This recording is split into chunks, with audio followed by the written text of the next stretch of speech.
здесь, среди нас сейчас, поклоняюсь я, поклоняюсь я. Господь и здесь, трудися в сердцах, поклоняюсь я, поклоняюсь я. Проводник и чудес совершит, свет во тьме, обещанный хранитель, мой Бог, вот тут и такой. Проводник и чудес совершит, свет во тьме, обещанный хранитель, мой Бог, вот тут и такой. Иисус, ты здесь, изменяя жизнь, поклоняюсь я, поклоняюсь я. Господь, ты здесь, исправляешь нас, поклоняюсь я, поклоняюсь я. Проводник чудес совершит, свет во тьме, обещанный хранитель, мой Бог, вот тут и такой. Проводник чудес совершит, свет во тьме, обещанный хранитель, мой Бог, вот тут и такой. Иисус, ты здесь, царствуешь в сердцах, поклоняюсь я, поклоняюсь я. Господь, ты здесь, исцеляешь нас, поклоняюсь я, поклоняюсь я. Проводник чудес совершит, свет во тьме, обещанный хранитель, мой Бог, вот тут и такой. Проводник чудес совершит, свет во тьме, обещанный хранитель, мой Бог, вот тут и такой. Аминь.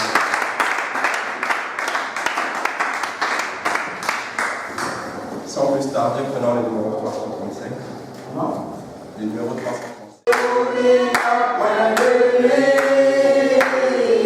Si nous sommes fidèles, nous irons là-dedans.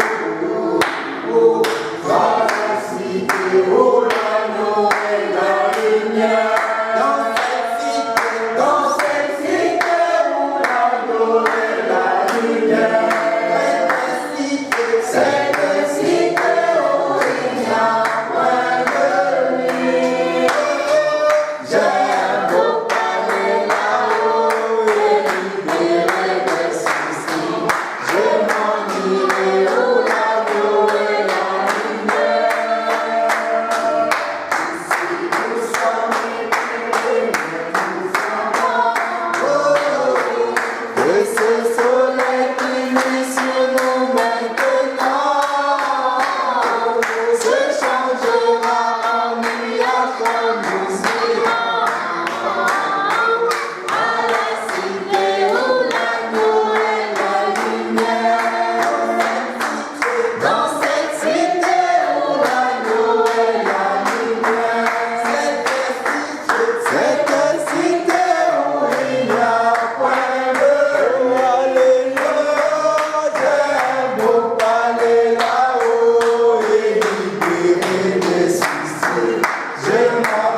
important.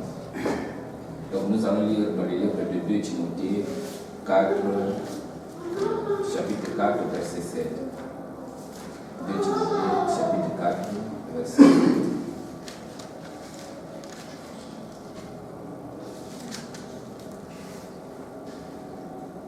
Timothée, chapitre 4, verset 7.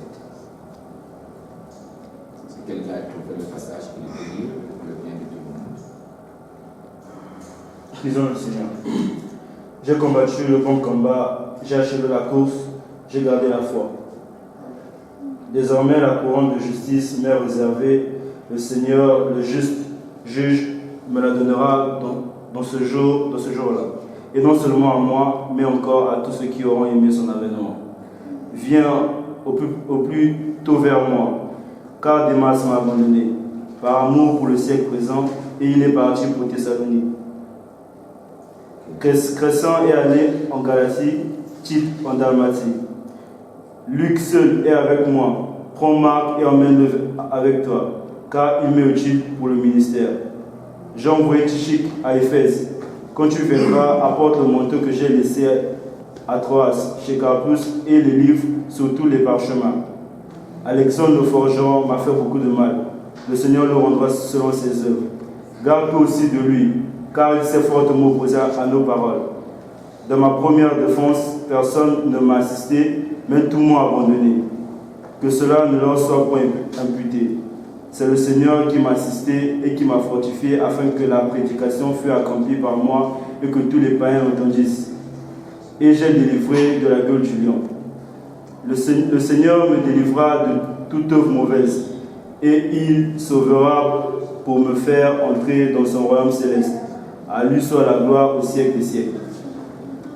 Amen. Amen. Nous allons nous arrêter là. Nous allons prendre, j'avais voulu qu'on puisse aussi prendre Matthieu 4, mais ça va nous prendre un peu beaucoup de temps. Donc nous allons nous arrêter là. Donc à la maison, vous pourrez aller lire Matthieu 4, 1, 11. Je vous donnerai ça quand vous allez vous asseoir. Comme ça, vous pourrez aller lire à la maison et méditer sur cela. Alors nous allons incliner encore la tête une fois de plus et nous allons prier. Tu n'es pas venu ici comme d'habitude. Tu n'es pas venu ici pour que tu sortes tel que tu es venu. Amen. Tu n'es pas venu voir un homme. Tu n'es pas venu écouter un homme. Amen. Mais tu es venu parce que Dieu a fait une promesse que là où 2 ou 3 sont assemblés en son nom, il est au milieu d'eux. Alors tu dois déranger Jésus aujourd'hui. Tu ne dois pas sortir sans solution. Amen. Si tu sors sans solution, c'est toi-même. Tu as besoin de déranger Jésus aujourd'hui. Il faut qu'il change ta vie. Amen. Il faut qu'il change ce qui ne va pas dans ta vie aujourd'hui. Amen. Nous allons prier pour cette parole. Merci. Que le Seigneur nous en donne la révélation. Amen. Prions. Père éternel, voici que nous venons de lire ta parole. La parole que tu as donnée au travers de tes serviteurs. Maintenant, Père, tu as donné cet évangile et cette parole pour le salut de nos âmes. Amen. Et tu as dit par le prophète Branham que le salut est complet. Il y a le salut de l'âme et le salut aussi de notre corps. Amen. Père, nous venons prier. Là où il y a un problème, regarde et règle ce problème au nom de Jésus. Et permets que tout au long de cette prédication, Père, que les cœurs soient touchés, que les âmes soient touchées, Amen. Et que les gens puissent prendre conscience que tu es vivant. Amen. Et que nous sommes en train de vivre à un moment difficile, à la fin des temps.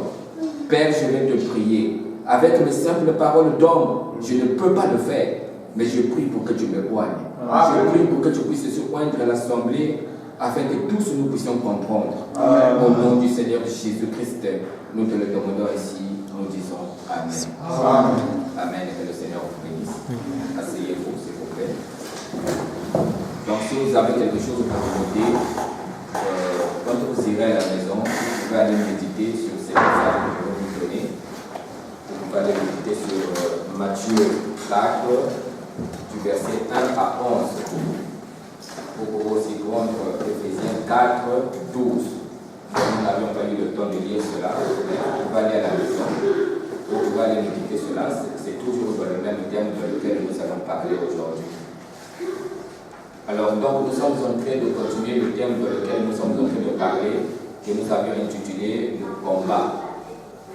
nous avons intitulé cela le combat, et nous avons dit ceci, que quand tu t'engages à suivre Dieu, il y aura un combat qui va s'élever. Amen. Parce que le monde entier était sous la puissance de Satan. Chaque homme qui est né sur la terre, je vous dis la vérité, que si Christ ne vient pas pour le secourir et pour le sauver, il est sous l'influence des démons. Il est sous l'influence de Satan.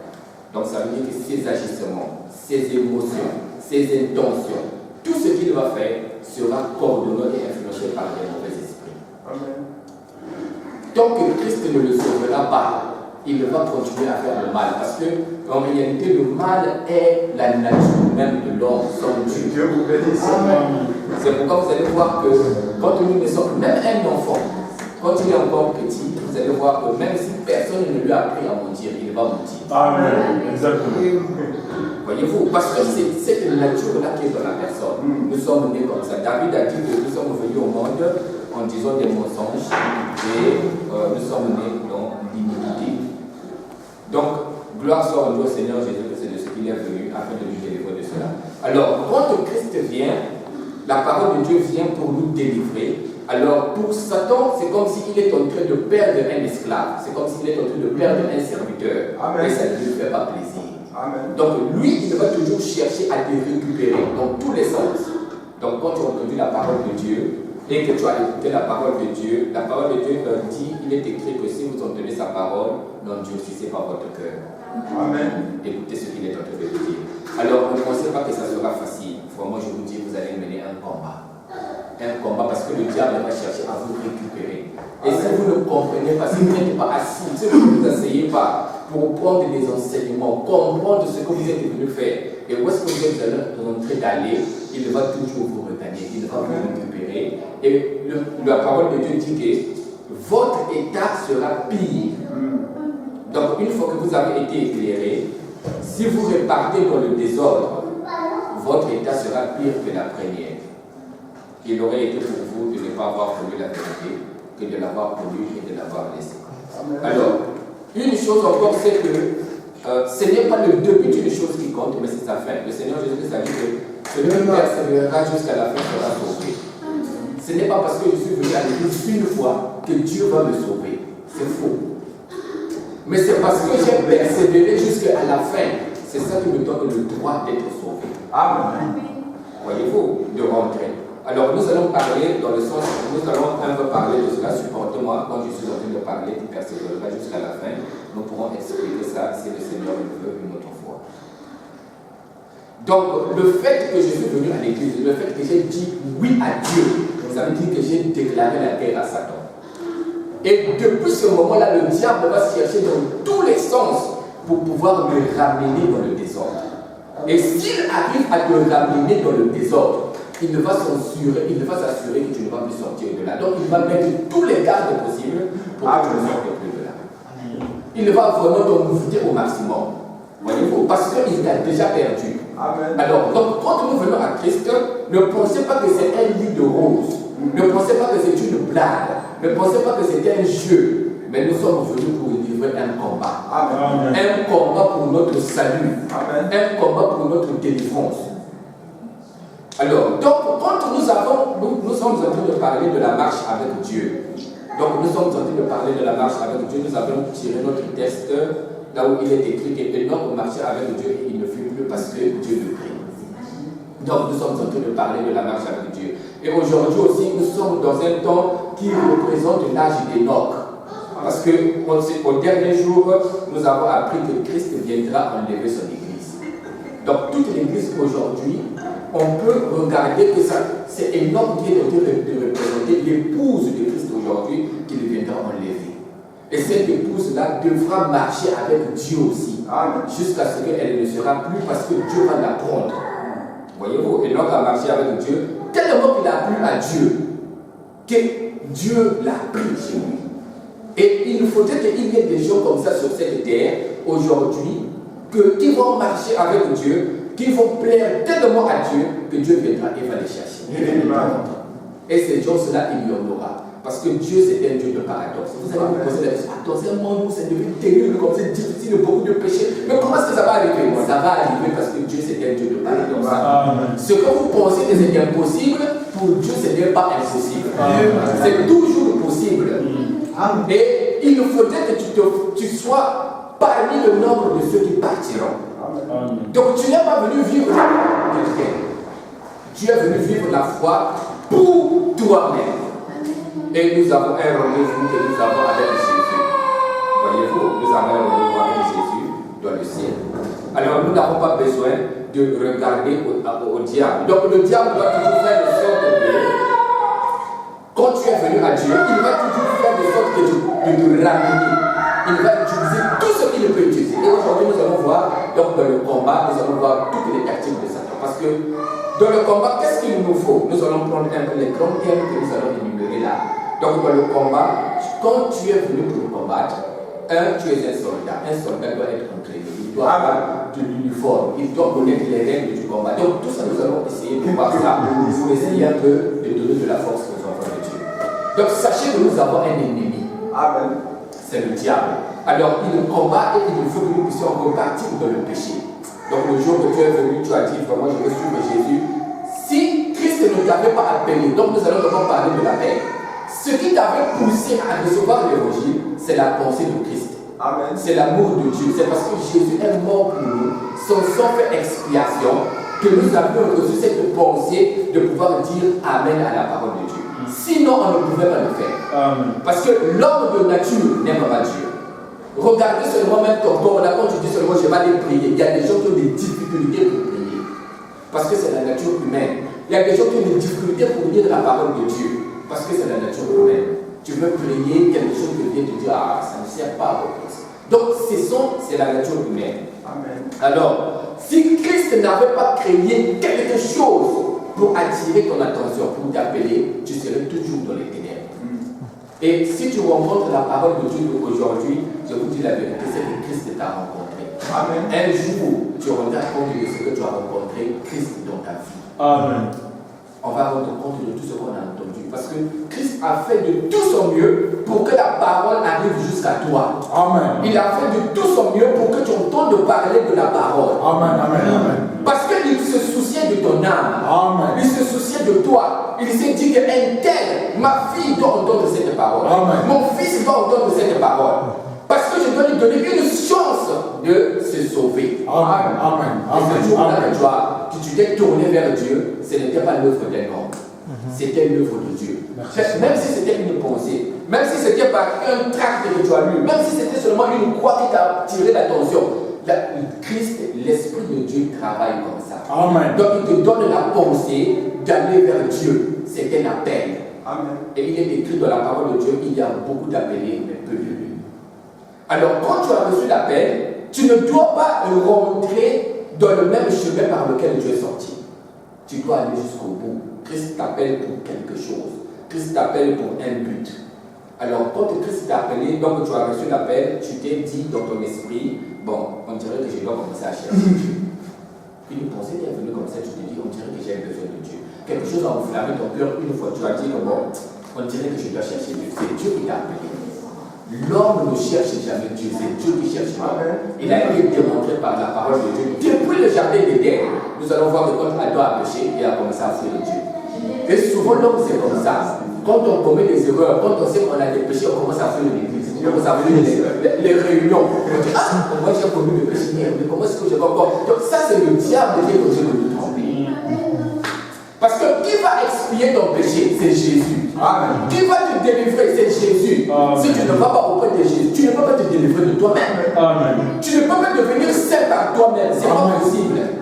C'est le sang de Jésus qui doit te sanctifier. Donc ne fuis pas Dieu, même si tu as commis des erreurs, comment? Va toujours auprès de Dieu. Va te demander pardon pour tes péchés et continue ton chemin. Que le diable ne te décourage pas, parce qu'il y a des moments où les pensées vont de toi qui as commis des péchés comme ça, toi le mauvais comme ça, tu vas encore aller à l'église, tu vas encore prier. Dis-lui que mes péchés ont été payés par Jésus. Mes péchés passés et mes péchés futurs, Jésus les a tous payés au double. Donc si je repars auprès de mon Père, il va toujours me pardonner. Chaque fois que je me présenterai devant lui, j'ai le pardon garanti. Parce que je sais que si je pars, la ce qui démontre que tu ne voulais pas faire ça, c'est que tu vas regretter ça. Amen. Amen. Si tu regrettes ce que tu es en train de faire, ça veut dire que tu ne voulais pas faire ça. C'est le diable qui t'a fait faire le péché. Amen. Alors, il faut repartir auprès de ton Père. Il est toujours là en train d'être bienveillant pour toi et il va te pardonner. Dieu n'a pas apporté une condamnation aujourd'hui.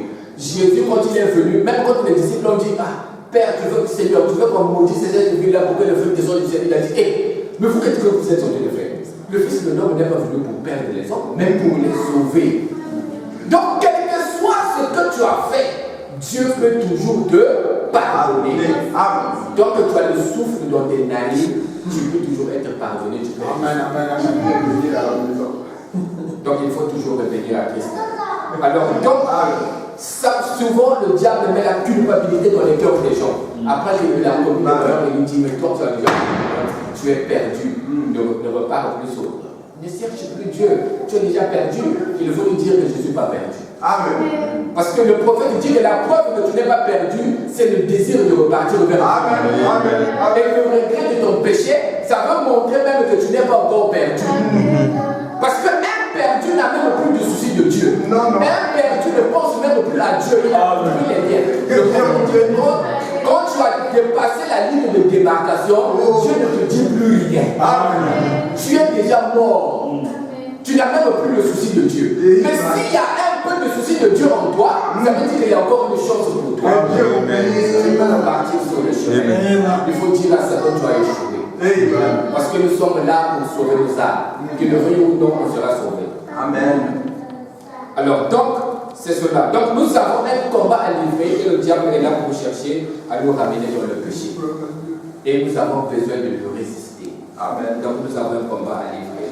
Donc quand nous venons à Dieu, le diable veut te retirer dans le péché. Il va t'envoyer des choses. Et nous allons voir tout ce qu'il utilise. Il peut utiliser des instruments. Donc les instruments là, ce sont des gens qui sont autour de toi. Dieu vous bénisse. Pour t'influencer à faire le mal. Pour t'influencer à quitter la lumière. Le diable a des instruments. Et ces instruments-là, ce sont parfois souvent des humains qui sont autour de toi. Ils vont critiquer ce que tu as reçu. Ils vont critiquer la lumière. Ils vont t'influencer dans le mauvais sens. Et si tu les écoutes, tu vas repartir dans le désordre. Donc nous avons besoin de voir toutes ces tactiques-là. Alors, qu'est-ce que nous faisons? C'est que quand nous avons besoin, quand nous sommes revenus à Dieu, Dieu nous a appelés. Après, Dieu ne nous appelle pas pour le plaisir de nous appeler ou bien pour nous laisser comme ça. Il doit t'emmener quelque part pour te faire, pour t'entraîner. Quand le Seigneur Jésus nous a parlé de la parabole du bon samaritain, il dit qu'il a trouvé, les brigands l'avaient tabassé. Mais il l'a pris. Où est-ce qu'il l'a emmené? Il l'a emmené à l'hôtellerie.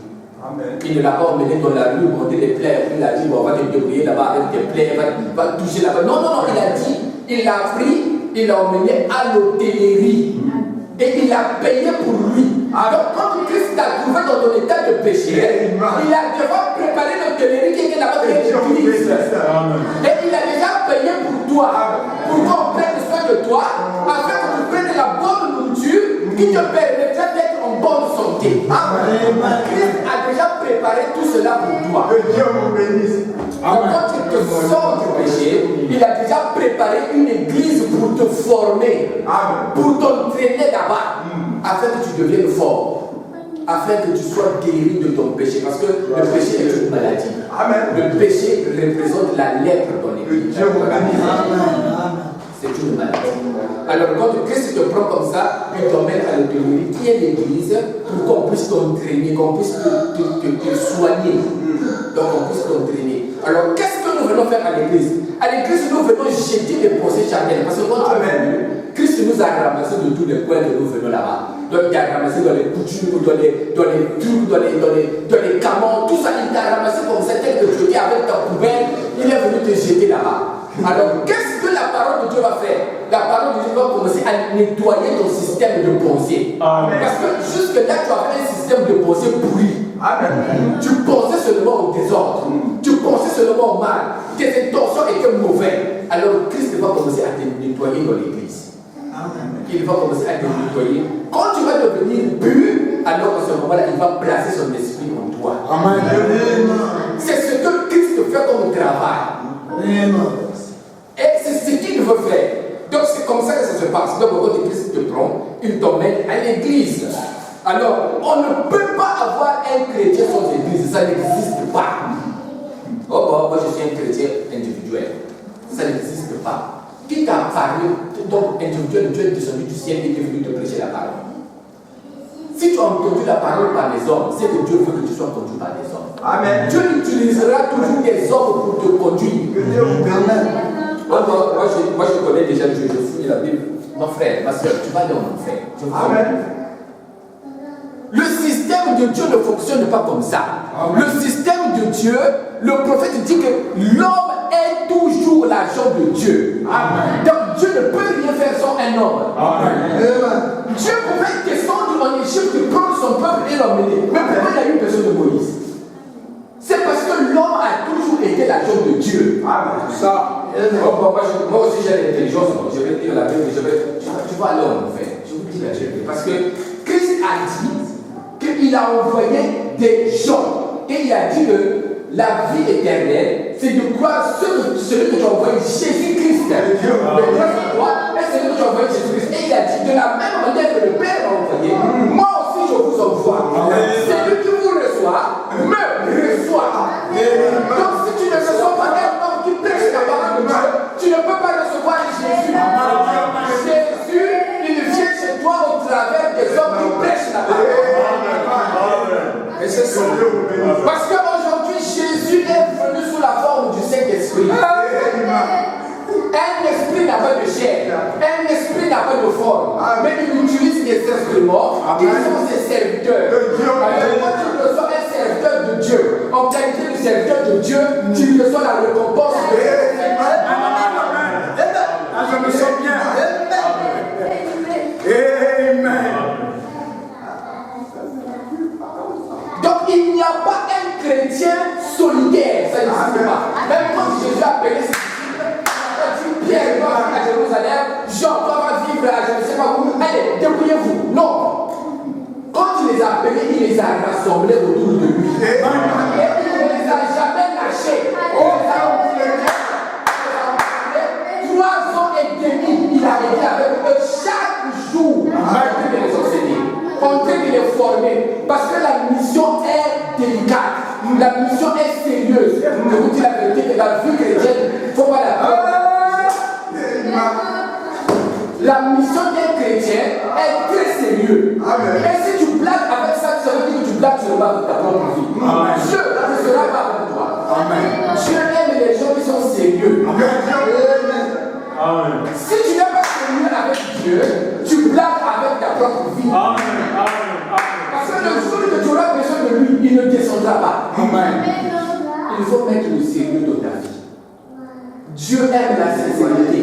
Que Dieu vous bénisse. Il faut être sincère, il faut mettre le sérieux. Dieu dit, Dieu n'aime pas les gens qui négligent son œuvre. Il n'aime pas ça. Si il a dit que si tu mets la main à la charrue et tu regardes en arrière, tu n'es pas digne de moi.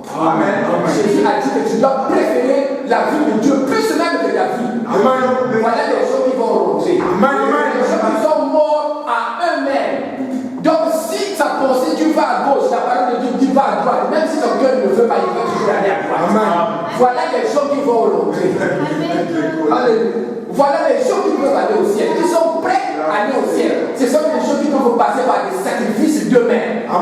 Si Dieu dit enlève ça, il enlève les boucles d'oreilles, ils sont gros comme ça, ils le jettent. Voilà les gens qui peuvent aller au ciel. C'est que la parole de Dieu dit. Alléluia.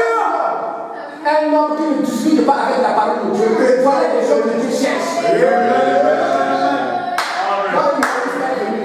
Dieu a dit, je n'ai pas trouvé un homme plus humble de Moïse. Moïse ne discutait pas avec Dieu.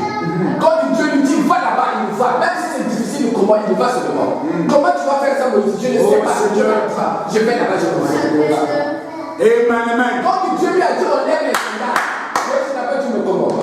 Les soldats, comment? Mais tu peux me dire, je vais enlever mon chapeau. Dieu a dit, Dieu n'avait pas dit le chapeau. Il avait dit les soldats. Amen. Moïse a dit les soldats, il a jeté. Alléluia. Amen. L'homme qui suit Dieu ne pose pas des réflexions. Amen. Des questions. Quand la parole de Dieu sort, il dit Amen. Parce que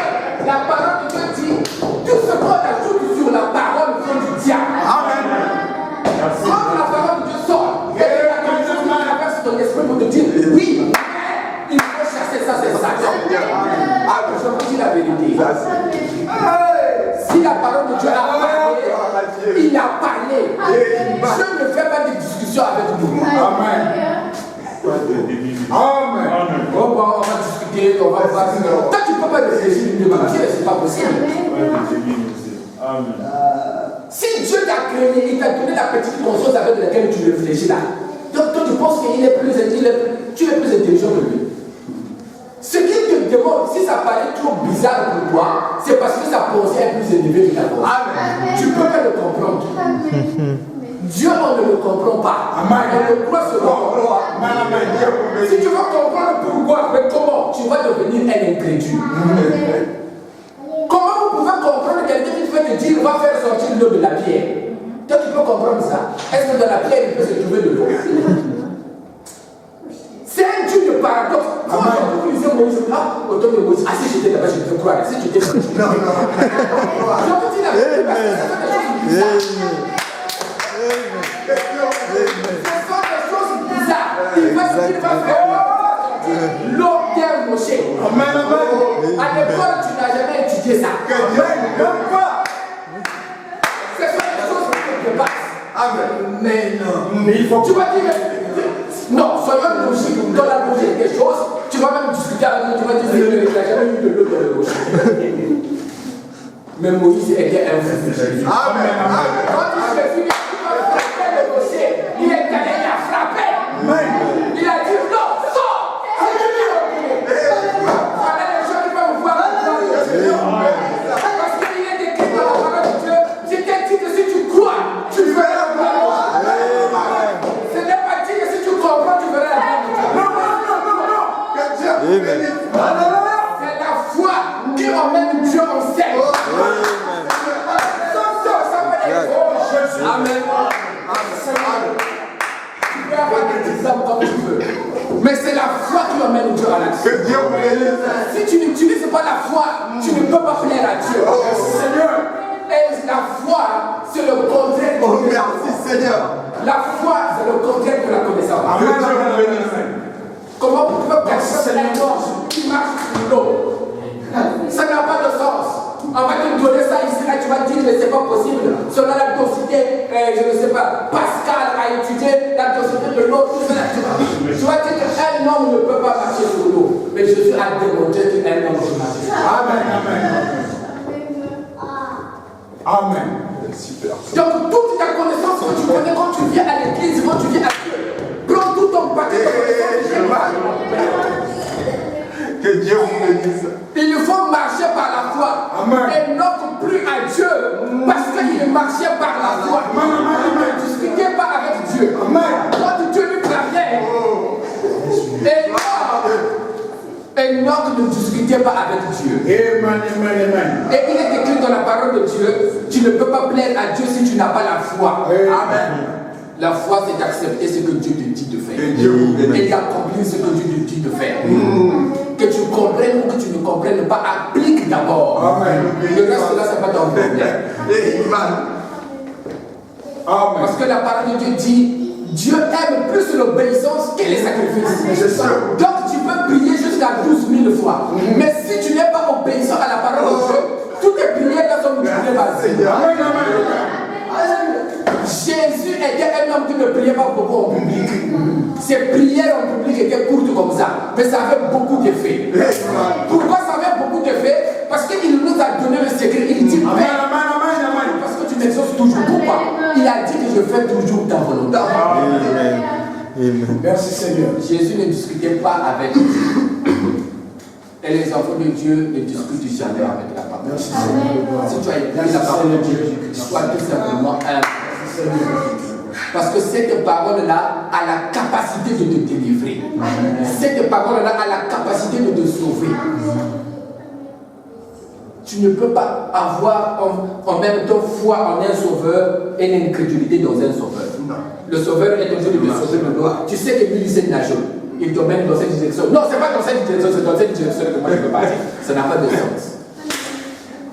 Quand tu es dans l'eau, tu es en train de te noyer, un sauveur est venu te sauver, tu dois seulement te laisser faire par ce sauveur. Exact, Là où il t'emmène, il laisse toi faire.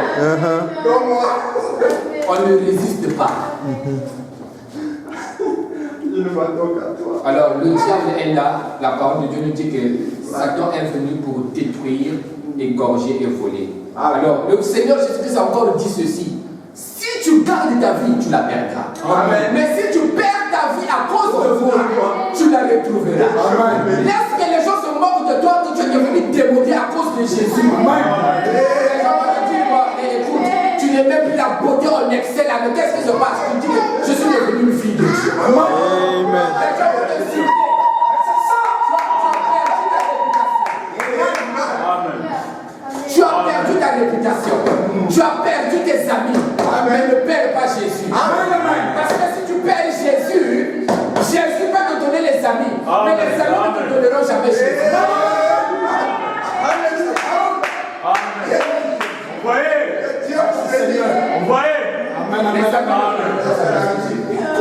Oh, merci Seigneur. Merci Seigneur. Il y a une chose qu'il ne faut pas rater dans la vie, c'est Jésus. Amen. Il est le point incontournable. Si tu le regardes aujourd'hui, à la fin de ta vie, tu vas te confronter à lui. Le mieux, c'est de le rencontrer aujourd'hui en tant que ton sauveur, que de le rencontrer après en tant que ton juge. Oh Jésus.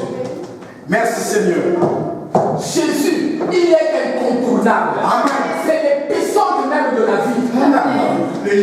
Oh, tout homme le rencontrera. Amen. Alors, le mieux, c'est de le rencontrer en douceur, avec la paix. C'est bon de rencontrer Jésus. Alors, donc, nous n'avons pas besoin de faire des grimaces de religion. Il y a des gens qui font de la religion. Dieu ne nous a pas dit de devenir religieux. Dieu nous a dit de devenir spirituel. Il nous a dit de devenir chrétien. Amen. Ça veut dire qu'on doit changer de nature. Il faut marcher avec Dieu dans la sincérité. Merci Seigneur. Non pas dans la compréhension intellectuelle, Amen. mais avec le cœur. On ne sert pas Dieu avec la tête, mais on le sert avec le cœur. Et si Dieu n'a pas encore touché ton cœur, il faut te déranger jusqu'à ce qu'il touche ton cœur. Amen. Parce que là où est ton cœur, c'est là où est ton trésor. Amen. Si quelqu'un est à l'église, ton cœur est dans les plaisirs, c'est là où tu seras tout le temps. Amen. Tu vas venir à l'église ici, tu vas regretter les plaisirs. Amen. Dès que l'église sera finie, tu vas aller dans les plaisirs. Mais il faut demander à Dieu, Seigneur, sors mon cœur des plaisirs, emmène-le à l'église. Amen. Parce que là où est ton cœur, c'est là où est ton trésor. C'est là où tu vas fournir les paquets. Tout ce que tu fais dans ta vie, là où tu fournis tes efforts, c'est là où est ton cœur. Si tu fournis tes efforts dans l'œuvre de Dieu, ça veut dire que ton cœur est dans l'œuvre de Dieu. Amen. Mais si tu fournis tes efforts ailleurs, ça veut dire que ton cœur est là-bas. Amen. Là où penche ton cœur, c'est là où tu vas partir. Amen. Si ton cœur penche dans les plaisirs, mon frère et ma soeur, tu es en train de descendre dans l'enfer. Si ton cœur penche dans les choses du monde, tu regardes quelqu'un qui est en train de danser, toi aussi tu danses les danses du monde, tu fais des trucs bizarres, tu sais là où tu vas partir. Amen. Merci. Tant que ton cœur ne hait pas ces choses, parce que l'amour de Dieu, c'est la haine du péché. Aime l'enfant de Dieu, n'aime pas les choses du monde. Amen. Quand tu regardes cela, ça le fait vomir. Amen. Ça le donne tout le monde. Quand tu es en train de regarder les choses qui font l'exhibition, il est dérangé. Il se dit, mais comment un homme peut faire ça? Oh, merci Seigneur. Un enfant de Dieu ne comprend pas un pécheur. Un pécheur ne comprend pas un enfant de Dieu. Amen. Mais si toi, les pécheurs te comprennent, c'est qu'il y a un problème. Amen. C'est terrible. Amen. Les pécheurs ne peuvent pas te comprendre parce que tu as une autre nature en toi. Et il faut déranger Dieu jusqu'à ce que cette nature-là change. Pourquoi la nature doit changer? Parce que sinon ça va devenir un fardeau pour toi. Amen. La vie de Dieu peut devenir difficile pour toi si ta nature ne change pas. C'est pourquoi le Seigneur Jésus a dit que vous devez naître de nouveau. Si tu ne nais pas de nouveau, tu vas trouver la vie de Dieu comme un fardeau. Amen. il faut déranger Dieu. Quand tu vois que la vie de Dieu devient comme un fardeau, quelque chose de difficile, tu dois prier. Amen. Jusqu'à ce que cet esprit-là soit déranger. Amen. Parce que c'est le diable qui ne veut pas de là. Amen. Amen. Il faut le chasser. Quand le diable s'en va, Christ rentre dans ton cœur, les choses de Dieu deviennent faciles. Jésus a dit que ton joug est léger. Si tu commences à le trouver lourd, c'est qu'il y a quelque chose qui ne va pas.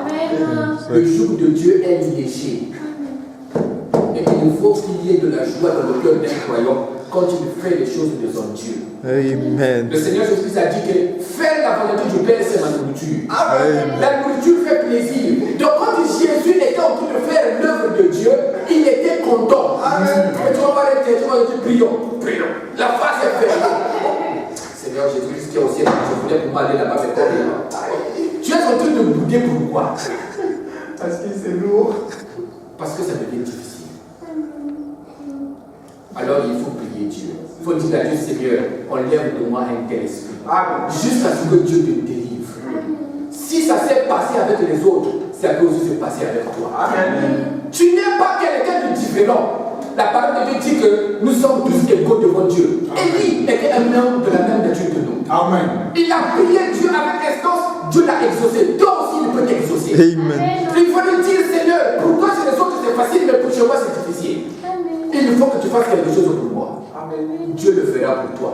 S'il a fait pour l'autre, il le fera aussi pour toi. Amen. Tu vas vivre une expérience qui va te délivrer de là. Aussi vrai que Dieu est vivant, il ne te laissera pas dans cette chose. Mais la première des choses que tu as besoin de faire, c'est de haïr le péché. C'est de haïr cette mauvaise vie. Tu dois haïr ça. Pourquoi on prêche contre ces choses? On ne prêche pas contre ces choses pour condamner les gens. Mais on prêche contre ces choses pour emmener la haine de ces choses-là dans ton cœur. Parce que quand la haine du péché va rentrer dans ton cœur, et que tu vas crier à Dieu, Dieu va descendre pour te délivrer. Mais quand tu ne vas pas haïr ces choses, tu les aimes toujours, personne ne peut te délivrer de là. Parce que tu les aimes. Amen. Il faut comprendre que c'est mauvais. Quand on a compris que c'est mauvais, et qu'on comprend que les choses là que je fais, c'est pas bon, et je ne veux pas de ça, un jour Dieu va te délivrer de là. Alléluia. Parce que tu as de bonnes intentions. Alléluia. Mais si tu n'as pas de bonnes intentions de sortir de là, personne ne peut t'aider. Que Dieu vous bénisse. Voilà pourquoi on prêche. On prêche contre ces choses. On ne prêche pas contre les gens. Amen. On prêche contre les formes démoniaques qui Amen. des gens. Amen. Alors donc quand Dieu te prend de là, il doit te former. Après qu'il t'ait formé, il doit t'équiper et t'envoyer. C'est pour ça que Christ t'a appelé. Christ t'a appelé pour t'envoyer sauver les autres. Mais avant d'aller sauver les autres, il doit d'abord t'entraîner, il doit te former et il doit t'équiper. On ne peut pas envoyer un soldat à la guerre avec des habits civils et avec un bâton, tu vas le faire quoi? Donc on doit d'abord te former et on doit t'équiper. Ça veut dire qu'on doit te donner la tenue et on te donne l'arme. Amen. De sorte que quand tu te présentes quelque part, un démon, il va te reconnaître, il va te mettre au garde, il va dire ça c'est l'œuvre de Dieu. Merci. C'est ce qui s'est passé avec Paul. Quand les gens ont chassé un esprit, ils ont dit Jésus on connaît. Paul aussi on le connaît, mais vous qui êtes. Donc il n'était pas entraîné, il n'était pas équipé. Mais quand Dieu t'envoie, il doit t'équiper. Amen. Il va t'équiper, il va te donner ce qu'il te faut pour le travail. Amen. C'est pourquoi on a besoin d'être entraîné. Il ne faut pas courir vite. Il y a des gens, peut-être dès qu'il est venu, il a rencontré la parole de Dieu, ça brûle là. Vous savez, Jésus, le diable va te frapper quelque part. Amen. Il faut d'abord se faire entraîner. Ça veut dire que prends l'enseignement. Jésus a enseigné ses prophètes 3 ans et demi avant de les relâcher. Quand tu es venu seulement à l'église 6 mois, tu as déjà tout connu. Oh, moi je ne vais plus à l'église. Je connais déjà tout. Il y a quelque chose qui ne va pas. Je vous dis la vérité. Jésus a enseigné les disciples 3 ans et demi. C'est sérieux. Les problèmes spirituels sont sérieux. Amen. C'est le monde des causes.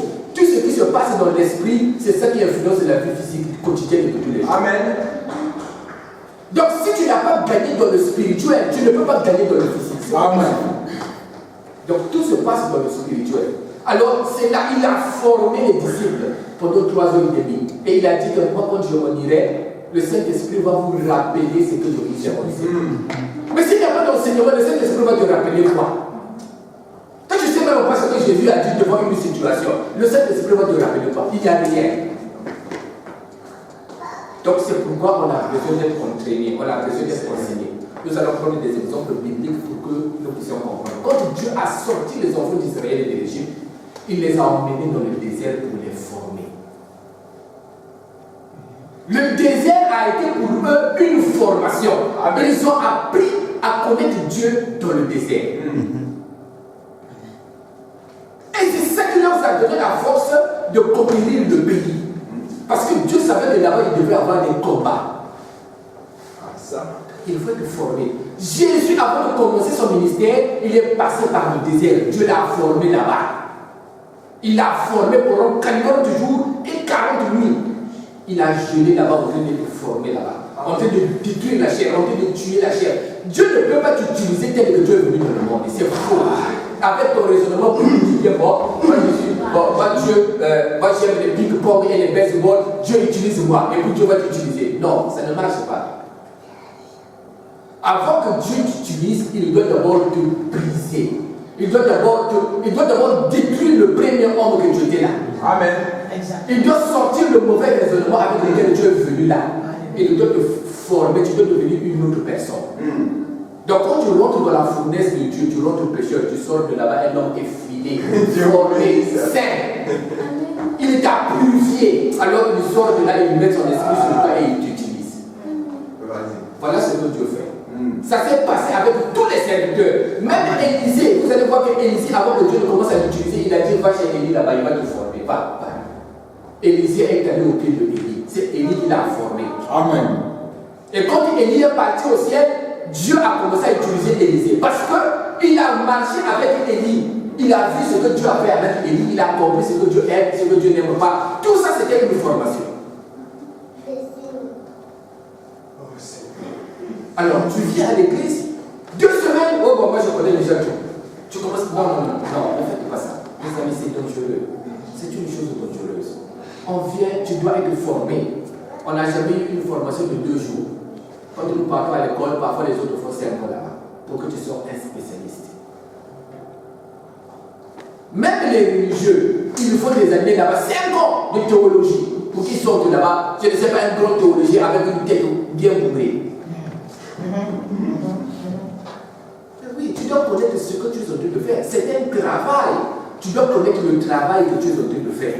Tu dois être capable de faire le travail que Dieu te demande. Et tu dois le connaître. Donc nous avons besoin de connaissance. C'est pourquoi la parole de Dieu dit mon peuple périt faute de connaissance. Parce qu'on ne veut pas apprendre. On pense que Dieu c'est un père, tu tires la balle comme ça il fait. Tu tires comme ça il fait. Non, c'est pas comme ça, tu te trompes. C'est pas le Dieu de la Bible. Le Dieu de la Bible, il est juste comme ça. Si tu fais des erreurs, il te frappe. Tu fais des erreurs, il te frappe. Donc, il ne peut pas te donner des choses qui vont te détruire. Amen. C'est un Dieu sérieux. Alors, nous avons besoin de mettre du sérieux. Nous avons besoin d'être entraînés. Alors, pourquoi il y a le combat? Donc, nous allons d'abord voir le combat, c'est vraiment important.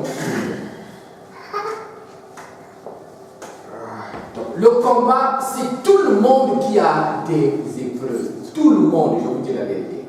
Tout le monde a ses épreuves. Tout le monde. Tu ne peux pas venir à Dieu et aller au ciel sans passer avec des épreuves. Ça ne marche pas. Oh bon, moi je suis venu au ciel, bon, je ne peux pas avoir des choses bien, parce qu'on va aller au ciel comme ça. Ça ne marche pas. Tu ne vas pas au ciel sans les difficultés. Dieu va te placer sur ton chemin. Et nous devons comprendre que c'est important pour nous. Pourquoi? Parce que qu'est-ce qu'une épreuve? Qu'est-ce qu'un combat d'abord? Nous avons dit qu'une bataille, c'est une lutte. Donc nous sommes en train de tester les forces. C'est ça une bataille, une lutte. Entre 2 forces, entre 2 armées, entre 2 individus. C'est une bataille, c'est une lutte. Donc l'un doit gagner, l'autre doit tomber. Alors nous avons un combat que nous devons livrer. Alors quand on est en train de livrer bataille, donc pourquoi est-ce qu'il y a le combat? La bataille est engagée, c'est pour que nous puissions nous exercer. c'est pour que notre foi puisse s'exprimer. Amen. La foi qui est à l'intérieur de toi, la parole de Dieu dit qu'une foi sans les œuvres, elle est morte. Mais il n'y a qu'un endroit où une foi peut s'exprimer, c'est devant les circonstances, c'est devant la situation. Comment saurais-je que j'ai la foi? On ne peut pas dire que j'ai la foi, je sens la foi à l'intérieur. C'est vrai, tu peux sentir la foi. Mais si elle ne s'exprime pas, elle ne fait rien, c'est une foi morte. La vraie foi fait des œuvres. Amen. Donc le combat, c'est un moyen pour ta foi de s'exprimer. Et c'était aussi un moyen pour Dieu, nous avions dit, de pouvoir se montrer devant toi. Parce que Dieu doit devenir réel. Il va devenir réel comment pour toi devant les situations. Dieu, on ne le connaît pas par la théorie, Dieu, on le connaît par la pratique. Amen. C'est comme ça qu'il va apprendre à te connaître. Quand tu as faim, tu as prié, Dieu t'a donné le pain. Alors dans ce moment-là, il devait Jéhovah Jireh pour toi. Tu avais entendu qu'il était Jéhovah Jireh. Ça ne te convaincra pas, ça ne te sauvera pas, ça ne t'aidera pas. Mais ce qui va t'aider, c'est quand il va devenir Jéhovah Jireh pour toi. Toi-même, tu comprends maintenant qu'il est Jéhovah Jireh. C'est comme ça qu'il devient ton Dieu. Donc en passant par ces situations, tu commences à tester Dieu. Et Dieu commence à se manifester au fur et à mesure. Alors ta foi commence à prendre des muscles. Amen. Parce que tu vas de victoire en victoire, de victoire en victoire. Tu commences à avoir même confiance dans tes prières, tu commences à avoir confiance dans tout ce que tu fais. Pourquoi? Parce que Dieu se manifeste. Amen. Quand Dieu se manifeste, tu commences à prendre confiance dans les choses de Dieu. Amen. C'est vrai. Mais si ton Dieu ne se manifeste pas, tu vas te fatiguer. Un jour, tu vas devenir religieux. Amen. Tu pries. C'est seulement toi qui pries. 50 ans, il n'y a rien. Non, mon frère. Rentre à l'église, va te faire enseigner. Il y a quelque chose qui nous Dieu ne peut pas marcher avec toi et ne pas être réel pour toi. Parce que Dieu, la seule façon de t'enseigner, c'est de devenir réel pour toi dans l'épreuve. C'est comme ça qu'il enseigne. Dieu, la façon dont il a enseigné les enfants d'Israël, c'est de les faire passer dans l'épreuve, dans le désert. Donc ils ont été sous l'épreuve. Amen. Alors dans le désert là-bas, Dieu les a enseignés. Dieu n'enseigne pas comme les humains. Allez, le tableau, X plus 2, Amen. X plus 3, Amen. Ça, ce sont les humains qui font ça. Dieu enseigne par des choses réelles. Il enseigne par la vie. Il enseigne par des choses vécues. Ça, c'est l'enseignement de Dieu. Il va te faire passer par des choses pour que tu le connaisses. Tu ne peux pas connaître Dieu sans expérience. Ce n'est pas possible. Tu ne peux pas dire que Dieu est mon Dieu s'il ne sait pas, si tu n'as pas une expérience avec Jésus, il ne peut pas devenir ton Dieu. Comment tu veux lui appeler ton Dieu? Il sera encore les dieux des autres. Mais le jour qu'il va descendre dans ta chambre, le jour qu'il va commencer à descendre quand tu l'invoques, à ce moment-là, il devient ton Dieu. Amen. À ce moment-là, tu sais qu'il est ton Dieu et tu sais ce qu'il veut, tu sais ce qu'il fait. Alors, c'est une relation. Donc, ce sont des choses réelles. Il ne faut pas accepter une théologie quelconque. Quand tu viens ici à l'église, on te donne la partie théorique. Mais tu dois aussi recevoir la partie pratique. Amen. Donc, l'église, elle doit avoir deux choses à te donner. La partie théorique et la partie pratique. Si tu n'as pas la partie pratique, tu ne comprendras pas la théorie. On avait pris l'exemple la fois passée. On a dit que quand on t'a enseigné quelque chose à l'école, et quand tu rentres dans la pratique, il y a des choses, il y a des nuances là-bas que tu n'as pas vu à l'école là-bas. Que toi-même tu vas avoir ça dans les pratiques. On a dit que bon, électricité, on te dit prends le fil et là tu colles comme ça, tu doubles ça comme ça, tu dis ah! Mais ça, je n'ai pas fait ça. Prends seulement, colle, double. On sait ce que ça passe. Tu fais seulement, ça marche. Ça, c'est l'expérience. Et l'expérience, ça ne s'enseigne pas à l'école. Ça s'apprend en pratique. C'est d'abord que tu vas comprendre les nuances. Tu prends la parole, là, tu sais comme ça, tout ça ne marche pas. Tu sais, alors ça marche comment? Vous guérirez les malades. Tu sais comme ça, bon, ça marche. Ah, donc c'est comme ça. C'est comme ça devient une expérience. Alors tu commences à comprendre. Vous prierez pour les malades qui seront guéris. Quand tu vois quelqu'un qui est en train de faire les choses, tu dis, je sais que ça ne va pas guérir. Et toi, tu lâches là, boum, ça marche. Tu dis pourquoi? Parce que tu as déjà une expérience. Tu es expérimenté. Dieu, on ne le connaît pas seulement par la théorie. Oh, Dieu qui est au ciel, Dieu est au ciel. Dieu sait qu'il est au ciel. Ce n'est pas toi qui vas lui apprendre qu'il est au ciel. Il est au ciel. Mais lui, il veut maintenant que tu apprennes qu'il est ton Dieu. Amen. C'est ça son but. Qu'il commence à faire quelque chose pour toi. C'est pour ça que tu viens à l'église ici. Tu viens à l'église ici pour que ta relation avec Dieu devienne de plus en plus étroite. Que tu commences à le rencontrer toi-même. C'est pour ça qu'on t'enseigne ici. On ne t'enseigne pas ici pour que tu viennes chauffer les porcs. 12 ans, tu es toujours un bébé spirituel. Non. Il faut se révolter. Tu dois commencer à avoir des expériences. Tu rentres chez toi à la maison, tu dis Seigneur, boum, il descend. Tu payes, boum, il descend. Tu dis chaque chose passe à ses règles. Tu dis sors, alléluia. Il est de le faire. Tu dis le Dieu là commence à me donner. C'est pas Amen. Je vous dis la vérité. Si Dieu n'est pas réel pour toi, Alléluia. solide. Oh, merci Seigneur. Tu ne peux pas avoir une foi solide. Tu dois passer par des expériences. Il faut que tu le voies en œuvre. À l'œuvre. C'est ça qui va te faire quelque chose. Amen. Tu dois avoir un témoignage de Jésus. Je vous dis la vérité. Un vrai témoin, c'est celui qui a vu et qui a entendu. Amen. Mais toi, tu n'as pas vu. Qu'est-ce que Dieu t'a donné de témoigner? Tu prends le témoignage de l'autre, tu vas le donner là-bas. Tu sais, frère, il y avait un frère qui avait fait ceci. Mais toi, Dieu a fait quoi pour toi? Les vrais témoignages qui frappent les gens, ce sont les témoignages vécus. Que Dieu vous bénisse. Quand tu dis que, frère, moi je devais mourir du paludisme, je n'avais pas pris de médicaments, mais Dieu m'a guéri surnaturellement. C'est ça le vrai témoignage. Amen. Si quelqu'un croit ce que tu continues de dire, Dieu va se démontrer chez lui. Amen. Parce que ce que tu dis est la vérité. Amen. Alléluia. Amen. Ce que tu dis est vrai. Dieu l'a fait. Et s'il croit ça, il va aussi voir le même Dieu dans sa vie. Amen. C'est comme ça que Dieu se transmet. Dieu se transmet par une vie vécue. Gloire à Dieu. Théologie. Amen. Donc tu dois avoir l'expérience de Dieu. Sinon tu vas avoir une théologie. Non. Dieu doit devenir réel pour toi. Je vous dis la vérité. Parce que tu vas rencontrer des difficultés et des problèmes qui peuvent t'enlever même la foi. Mais quand tu vas penser à ce que Dieu a fait dans le passé, ça va te fortifier.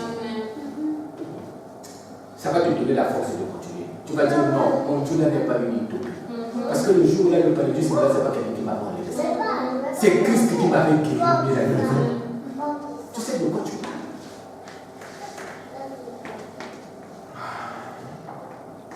J'étais au pays, je devais mourir du paludisme. À ce moment-là, j'étais encore un jour. J'ai prié Dieu. J'ai dit, ah Seigneur, là vraiment, le palud, moi ça se rend de ceux qui ont déjà souffert, ça me connaissait. Donc je fais là, les yeux là vont bien de tomber, donc tu as mal. J'ai dit, bon Seigneur, je n'avais personne à la maison pour m'envoyer aller m'acheter les médicaments, j'étais seul là-bas. J'ai prié. Je vous dis la vérité, priez. Si vous voulez voir Dieu, priez. Je vous dis la vérité, Dieu est réel. Amen. Il est réel pour vous. J'ai prié, j'ai dit Seigneur, si tu veux que je meure, que je meure. Mais si tu veux me guérir, guéris-moi ici. J'ai pris ma couverture, je suis pour toi.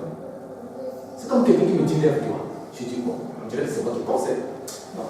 Je me tourne là, il dit lève-toi. Je dis ah non, la deuxième fois. La troisième fois, lève-toi, j'ai compris, ah ça c'est lui. Mes frères, quand Dieu parle, ça doit arriver. Amen. Quand je me suis levé sur place, j'ai transpiré. Une transpiration bizarre. La maladie a quitté. Je me c'était parti. Je me suis dit, bon, je vais attendre encore. Peut-être que c'est seulement une tour. Oh, peut-être que ça va revenir. Je vais attendre le soir. J'ai attendu le soir que la maladie a fou. Je dis, ah, peut-être qu'il va revenir demain. Demain, là, Jésus l'avait déjà chassé. Alléluia. Demain aussi, c'était quelque chose de. C'était toujours. Je dis, bon, peut-être une semaine, parce que peut-être que le paludisme s'est caché quelque part là. Une semaine, frère, il avait bien. Jusqu'à aujourd'hui, Jésus m'avait guéri. Amen. Miraculeusement. Amen.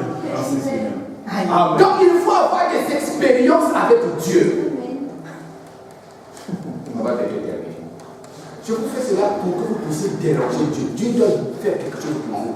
Ce n'est pas un pays qui doit vous changer. Ce n'est pas un pays qui doit changer Dieu, bon, Dieu n'est plus le Dieu de miracle. Non, non, Dieu est toujours le Dieu de miracle. Amen, amen, amen, amen. Il est au-dessus des lois des pays. Tu veux, tu changes la loi, tu dis, bon, la loi ne me plaît pas, Seigneur. Change ça. Poum, poum, poum, poum. On a changé la loi. Alors, avec ça, les enfants de Dieu ont ce pouvoir. L'église de Dieu a ce pouvoir. Amen. Amen. C'était ici en Russie, dans les trucs de la Russie, là. On était allé là-bas prêcher. Un blanc, si vous dites que c'est un noir, peut-être qu'ils ont des émotions, il est rendu. Non. Mais un blanc, il ne voit pas bien. Son œil lui fait mal et des trucs comme ça. Il ne peut pas voir avec il ne peut voir qu'avec les lunettes. On a prié là-bas. Quelque chose l'a rentré dans l'œil. C'est comme un courant. Il dit, mais qu'est-ce qui se passe? Oh, j'ai senti comme un courant. Il dit, bon, d'accord. On dirait qu'il y a quelque chose qui s'est passé. Allez, lis ici. Il lit. On lève le lunettes, il lit. Lis. Amen, amen, amen. Mais c'est ça. C'est un Dieu vivant. Amen. Amen. Je vous dis la vérité, Jésus, il est vivant. Amen. Et il faudrait comprendre que vous ne venez pas ici pour perdre le temps inutilement. Vous venez ici pour que ce Dieu-là devienne aussi réel pour vous. Amen. Mais on a beau prier ici, même dans cette église, il y a des choses qui sont, mais il y a des gens qui sont témoins ici. Alléluia.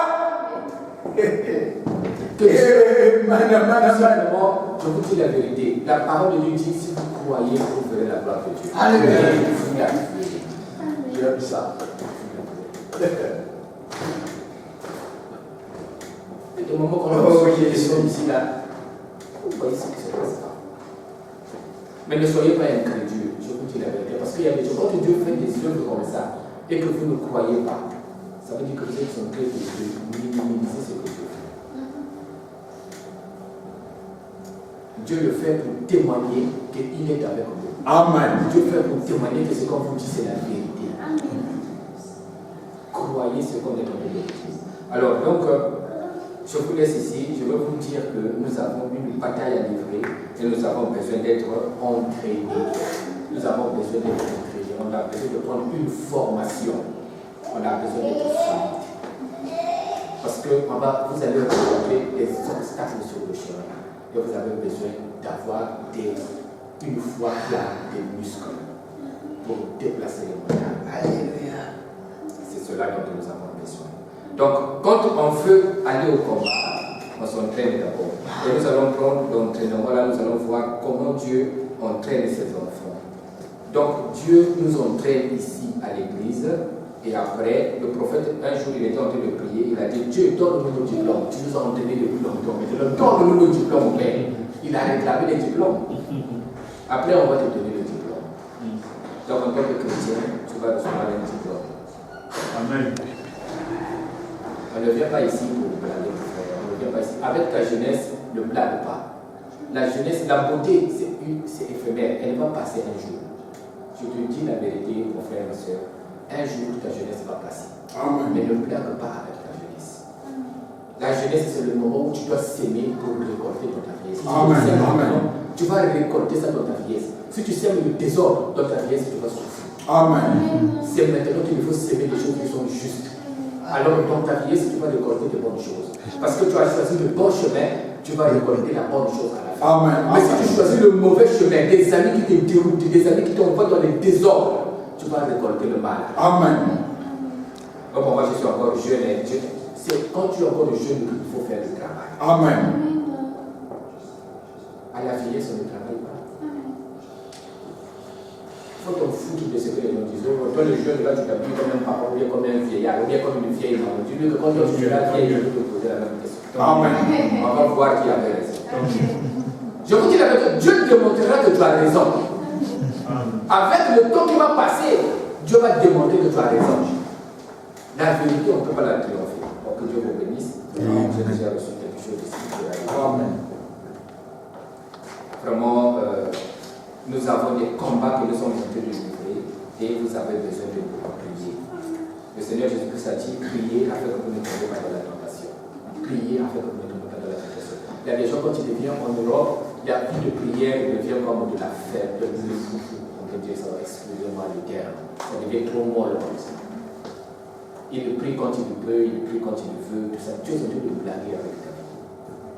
Le même rythme que tu as au pays. Ici, là, au contraire, il faut même doubler des efforts parce que les démons qui sont ici sont très terribles. Amen. Amen. Amen. Je vous dis la vérité. Amen. Au pays là-bas, c'est contre les sorciers, tout ça, mais ici, c'est physique comme ça. Amen. Vraiment. Physique. Vraiment. Amen. Donc, tu as besoin de doubler ça. Ce que tu avais là-bas, tu doubles ça ici. Amen. Merci. Au pays là-bas, bon, je vais encore prendre un exemple. Au pays là-bas, tu pouvais voir à peine une seule qui est mal habillée. Mais ici, tout le monde, toutes les filles là, elles sont nues. Amen. Et toi, tu dois traverser ces deux-là chaque jour. Si tu n'as pas l'esprit de Dieu, tu vas plier bagage, tu vas commencer à prêcher les mauvaises choses. Tu vas rentrer au pays avec les. Je vous dis la vérité. Donc ici, là, il y a des combats terribles. Amen. Amen. Et puis on vient ici, oh mon frère, on est en Europe, frère. Au pays là-bas, c'était au pays, frère. On faisait des jeunes ici, là, on va se reposer, frère. Ici, là, c'est les mathématiques et la philosophie. Tu vas mourir avec tes mathématiques et la philosophie. Je vous dis la vérité. La magie vient d'où? Le mot magie, le mot là, c'est quoi? C'est pas français, c'est congolais. La sorcellerie, le mot là, c'est congolais. Ou bien c'est africain. Merci. Ici, dans ce pays-ci, on a rencontré des gens qui ont pratiqué la sorcellerie. Un blanc pratiquait la sorcellerie. Un blanc, vampire, déclarait qu'elle suce les énergies des gens. Et puis vous vous baladez ici. On va te sucer l'énergie. Tu vas rentrer au pays là-bas, tu es déjà fini. Je vous dis la vérité. Amen. C'est l'Europe, frère. Tu vas rentrer là-bas, tu deviens un bon païen au pays. Les frères vont dire, mais celui qui dit qu'il est en Europe, il est revenu ici. Un païen à jamais.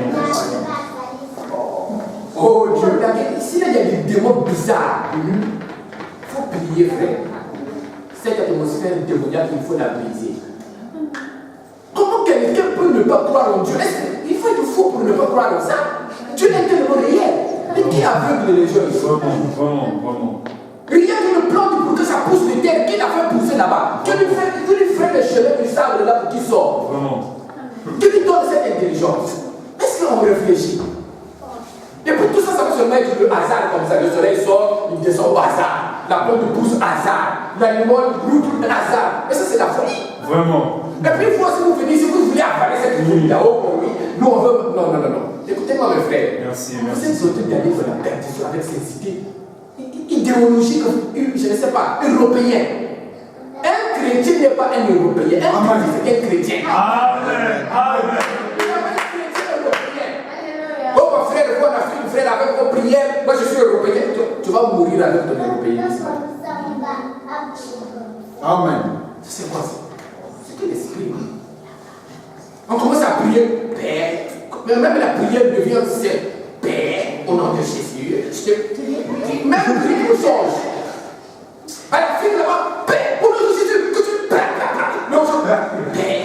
au nom de Jésus. On a même changé les formes de prière. Mais c'est même quoi? Mais je vous dis la vérité. Oh Seigneur. Oh miséricorde. Amen. Parce qu'on est devenu européen.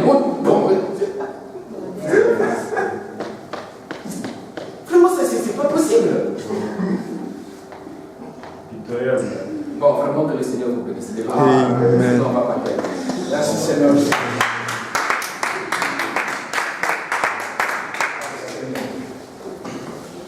Merci Seigneur. Cet esprit-là doit tomber. Tu sors ici. Cet esprit-là doit tomber. Les pensées charnelles, tu dois les laisser ici. Amen. Tu ne dois pas sortir avec ces pensées-là. Dis Seigneur, change-moi. Quand je veux rentrer chez moi à la maison, je veux devenir un vrai chrétien. Je ne veux pas être un pacotille comme ça de tous les jours. C'est ça qu'elle vit ça. Tu pries, tu tombes, tu pries, tu tombes, tu pries, tu fais le bagage, tu pries. Mais ça c'est quoi? Ça c'est pas un esprit. Il faut prier contre ça. Il faut dire Seigneur, je ne suis pas venu devenir chrétien pour continuer une vie pourrie. Moi je veux être un chrétien. Tu me changes aujourd'hui.